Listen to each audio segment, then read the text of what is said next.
13 inch વરસાદથી વડોદરાનું જનજીવન થંભી ગયું, હજારો મકાનો ડૂબી ગયા। વડોદરામાં મેઘરાજાએ ધમાકેદાર બેટિંગ કરી હતી। અનરાધાર વરસાદથી શહેર આખું પાણી થઈ ગયું છે। 13.5 ઇંચ વરસાદ ખાબકી જતા વિશ્વામિત્રી નદીએ ભયજનક સપાટી વટાવી દીધી છે। આથી અનેક વિસ્તારમાં પૂરના પાણીના કારણે ઘર ડૂબવા લાગ્યા છે। ઝૂંપડપટ્ટીઓ તો પાણીમાં જ ગરકાવ થઈ ગઈ છે। આ દ્રશ્યો છે વડોદરાના હુડા સર્કલ નજીક જલારામનગર સહયોગનગરના। અહીં પાણીએ એવી તબાહી મચાવી છે કે વરસાદ બંધ થયાના 10 થી 12 કલાક થવા છતાં પાણી ઓસર્યા નથી। આખો વિસ્તાર બેટમાં ફેરવાતા 700 મકાનો પૈકી 100 થી વધુ મકાન પાણીમાં ડૂબી ગયા છે। લોકોએ મહા મહેનતે બનાવેલા ઘર ડૂબી જતા રડવાનો વારો આવ્યો છે। વિશ્વામિત્રીના પાણીમાં લોકોનું સર્વસ્વ તણાઈ ગયું તો મકાનો સાથે મંદિરો પણ ડૂબી ગયા છે। હજુ પણ પાણી નહીં ઓસરતા લોકોની ચિંતા વધી છે। સ્થાનિકોએ સ્વેચ્છાએ સ્થળાંતર શરૂ કર્યું છે। વરસાદી તારાજી સર્જતા વડોદરા બોટના સહારે છે। વડસર, અકોટા સહિતના વિસ્તાર બેટમાં ફેરવાયા છે।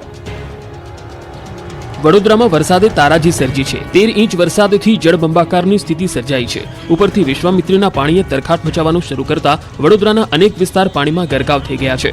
વડોદરાના વડદર ગામના હાલ જુઓ, અહીં ચારે બાજુ પાણીનું સામ્રાજ્ય છવાયું। જ્યાં જુઓ ત્યાં પાણી જ પાણી નજરે પડી રહ્યું છે। લોકોના ઘર ડૂબી ગયા છે। ગામમાં રોડ તો શોધ્યા જડતા નથી। અહીં માત્ર બોટ એક જ સહારો છે। તો વડોદરાના અકોટામાં પણ પાણીની પારાયણ થઈ। વિશ્વામિત્રી નદીના પાણીએ અકોટા, દેવનગર સહિતના વિસ્તારોને બાનમાં લેતા અનેક લોકો ફસાઈ ગયા। નદીના પાણી અકોટા ગામમાં ઘૂસતા 20 લોકોનું રેસ્ક્યુ કરવામાં આવ્યું। પાણીમાં ફસાયેલ તમામ લોકોને રેસ્ક્યુ ટીમે રબરની બોટની મદદથી સુરક્ષિત બહાર કાઢ્યા। હજુ વિશ્વામિત્રી નદી ભયજનક સપાટીથી ઉપર વહી રહી છે। જો જળસ્તર ઘટ્યું નહીં તો નીચાણવાળા વિસ્તારની હાલત વધુ ખરાબ થશે। સાવલીના 5 ગામ ડૂબ્યા, જળ વિસ્ફોટથી ગામમાં રમણભમણ।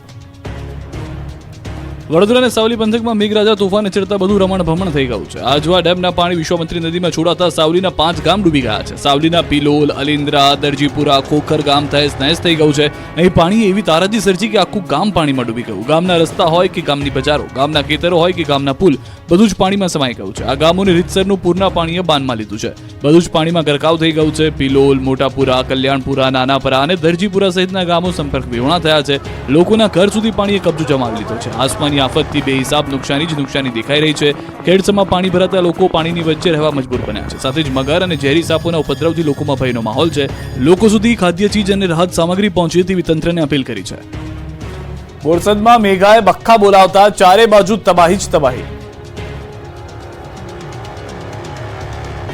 આણંદના બોરસદમાં બારે મેઘ ખાંગા થયા બાદ ચારે બાજુ તબાહી જ તબાહી મચી ગઈ છે। પૂર આવ્યાના 12 કલાકથી વધુ સમય થઈ ગયો છતાં બોરસદના અનેક વિસ્તાર હજુ બેટમાં ફેરવાયેલા છે। હજુ અનેક વિસ્તારમાં પાણી નહીં ઓસરતા લોકોની મુશ્કેલી વધી ગઈ છે।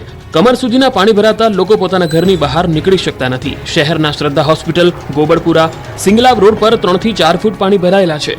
વરસાદી પાણી ભરાયા હોવાથી રહીશો, વાહન ચાલકોને ભારે હાલાકી પડી। હવે બોરસદના આ દ્રશ્યો જુઓ, હજુ પાણી નહીં ઓસરતા નીચાણવાળા વિસ્તારમાં છાતી સુધી પાણી ભરાયેલા છે।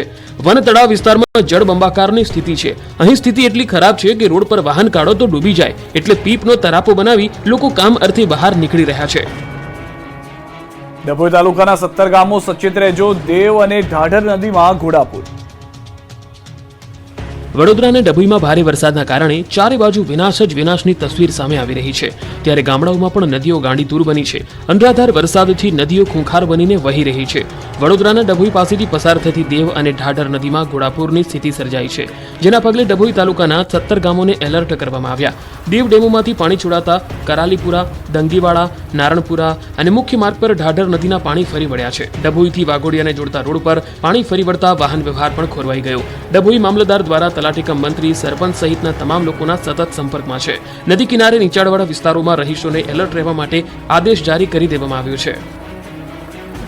સુરતીઓને કાળા પાણીની સજા, ખાડીપુરના પાણી ગંધાતા લોકોની ઊંઘ હરામ।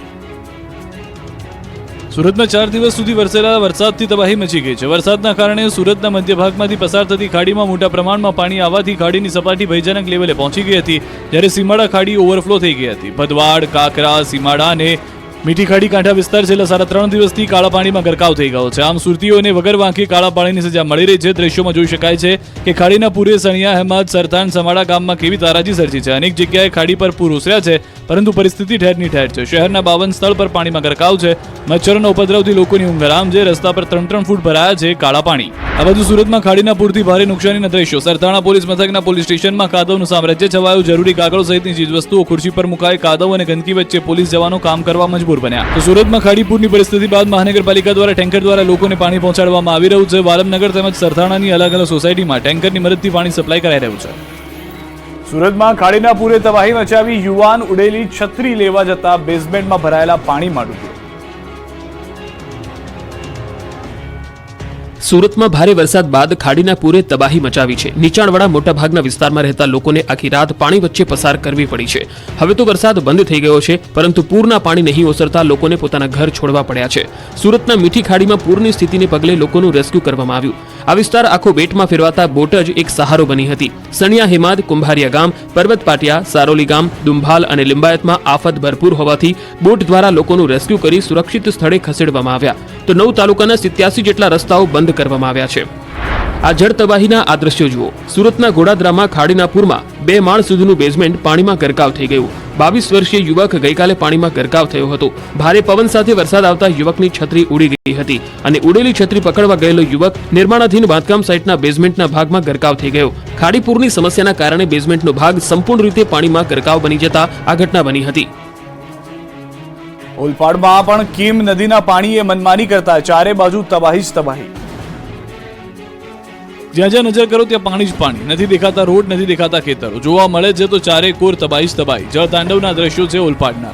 અહીં કીમ નદીના પાણીએ એવી તારાજી સર્જી છે કે ઓલપાડના વરોલી ઉમરાજી ગામ પાણીમાં ડૂબી ગયું. ભારે વરસાદને કારણે ગામને પાણીએ બાનમાં લીધું. લોકોના ઘર સુધી પાણી ભરાતા અહીંના લોકોએ આખી રાત પાણી વચ્ચે પસાર કરી. વડોલી વાંગ નજીક પાણી ભરાતા કીમથી ઓલપાડ હાંસોટ જતો માર્ગ પાણીમાં ગરકાવ થયો. પાણી ભરાતા અહીં વાહનો નહીં, માત્ર બોટ જ સહારો છે. ઓલપાડના સાયણ ગામની હાલત પણ કંઈક આવી જ છે. અહીં પણ ખાડીના પાણીએ ઘાણી કરી છે. સાયણની અનેક સોસાયટીઓ ઘરોમાં પાણી ઘૂસી જતા મુશ્કેલી વધી ગઈ છે. લોકોના ઘર પગ ડૂબી જાય એટલા પાણી ભરાતા લોકોની મુશ્કેલી વધી છે. સાફલ્ય સોસાયટીના ઘરોમાં પાણી ઘૂસી જતા ઘર વખરીનો સામાન પલળી ગયો છે. સુરતમાં ખાડીપુરે તાંડવ મચાવતા અનેક લોકો બેઘર, પાણીમાં તણાયું બાળક. સુરતમાં ખાડીના પૂરે તાંડવ મચાવ્યું છે. આસમાની આફતથી અનેક લોકોની જિંદગી પાણી થઈ ગઈ છે. સુરતના વોર્ડ નંબર 30માં કંસાડમાં ભરાયેલા વરસાદી પાણીમાં બાળક ડૂબી ગયો છે. સચિનના કંસાડ ગામમાં 6 થી 7 ફૂટ વરસાદી પાણીનો ભરાવો થયો છે. ગોકુલધામ સોસાયટી અને વારી ગામના 6 બાળકો નાહવા પડ્યા હતા, જેમાં એક બાળક પાણીના પ્રવાહમાં તણાઈ ગયું. ડરના લીધે અન્ય બાળકોએ કોઈને જાણ કરી નહોતી. જોકે સાંજે 5 વાગે પરિવારને જાણ થતાં નગરસેવક અને પ્રશાસન તેમજ ફાયરના લોકો ઘટના સ્થળે પહોંચી બાળકને શોધવાની કામગીરી શરૂ કરી. પાણી ખૂબ જ વધારે હોવાથી નાવડી લઈને ફાયર ફાઇટરો બાળકની શોધ કરવા નીકળ્યા. બાળક પાણીમાં તણાઈ જતા પરિવાર પર આપ ફાટી પડ્યું છે. આ બાજુ સુરતનું કીમ પણ ડૂબ્યું. કીમ નદીનું પાણી ચારે તરફ ફરી વળતા લોકોને મુશ્કેલી પડી. સ્થિતિ એવી થઈ ગઈ કે લોકો પીવાના પાણી માટે વલખા મારે છે. ધરતી પર પૂરના પાણીએ કબજો જમાવ્યો છે, ત્યારે એકબીજાને પાણી પહોંચાડવા સ્થાનિકોએ વાંસનો પુલ બનાવી પહોંચાડ્યું છે પાણી. તો કોસંબા રોડ પર ફરી વળ્યા છે કીમ નદીના પાણી. કીમ કોસંબાને જોડતો માર્ગ બંધ. રહેઠાણ વિસ્તારમાં ભરાયા વરસાદના પાણી. તક્ષશિલા સ્કૂલ, રણછોડ નગરમાં ભરાયા પાણી. આ બાજુ સુરતના ઓલપાડ કીમ હાંસોટ સ્ટ્રીટ હાઈવે પર કીમ નદીના પાણી ફરી વળ્યા છે. તેના કારણે ઓલપાડથી કીમ હાંસોટ જવાનો સ્ટ્રીટ હાઈવે બંધ કરાયો. સુરતી લાલાઓ પર ટ્રિપલ ખતરો. પૂર બાદ હવે રોગચાળાએ ઉચક્યું માથું. સુરતી લાલાઓ હજુ તો પૂરની તબાહીમાંથી બહાર નીકળ્યા નથી, જળ વિસ્ફોટની ઘાતમાંથી ઉગર્યા પણ નથી. ત્યારે નવો ખતરો મંડરાઈ રહ્યો છે, કેમ કે ખાડીના પૂરના કારણે સુરતીઓને વગર વાંકે કાળા પાણીની સજા તો મળી, ઉપરથી જ્યાં જ્યાં ખાડીના પાણી ફરી વળ્યા છે ત્યાં દુર્ગંધ મારવાનું શરૂ થયું છે. મીઠી ખાડી સ્લમ વિસ્તાર, બેઠી કોલોની, પતરાની ચાલ, ઇન્દિરા આવાસ, ક્રાંતિનગર, રાવનગર, રતનજીનગર, કમરુનગર, વાલમનગર, ગરીબ નવાઝનગર, ઓમનગરમાં 3 ફૂટ સુધી ગંધાતા પાણી ભરાયા છે, જેથી અહીં મચ્છરોના ઉપદ્રવથી લોકોની ઊંઘ હરામ થઈ છે. અહીં રોગચાળો વકર્યો છે. ગંદકીએ માજા મુકતા પીવાના પાણીમાં દૂષિત પાણી ભળી જતા રોગચાળો વધી ગયો. વાલમનગરની સોસાયટીમાં ઝાડા ઉલટીના કેસ વધ્યા. પાણીજન્ય રોગ ફેલાતા પાલિકા તંત્ર દોડતું થયું. આરોગ્ય વિભાગની મેડિકલ ટીમ સોસાયટીમાં પહોંચી ઘરે ઘરે જઈને સર્વે હાથ ધર્યો. આ તરફ અંકલેશ્વરથી સુરત હાઈવે પાણીમાં ગાયબ. વાહનોના થપ્પે થપ્પા જોવા મળ્યા. ભરૂચમાં પણ મેઘરાજાએ તોફાની બેટિંગ કરતા હાઈવે પર પાણી અડીંગો જમાવ્યો છે. ભરૂચના અંકલેશ્વરથી સુરત જતા સ્ટ્રીટ હાઈવે પર જાણે કે કોઈ નદી વહેતી હોય તેવા દ્રશ્યો સામે આવ્યા છે. આકાશમાંથી મહેર કહેર બનતા ભરૂચના હાંસોટ તાલુકાના સહોલ ગામના માર્ગ પર પાણી ફરી વળતા પાણીનો અડ્ડો જોવા મળી રહ્યો છે. કીમ નદીના પાણી ફરી વળતા હાઈવે ગોતવા જવો પડે તેવી સ્થિતિનું નિર્માણ થયું છે. મુખ્ય હાઈવે પર જળબંબાકારની સ્થિતિ સર્જાતા વાહન વ્યવહાર બંધ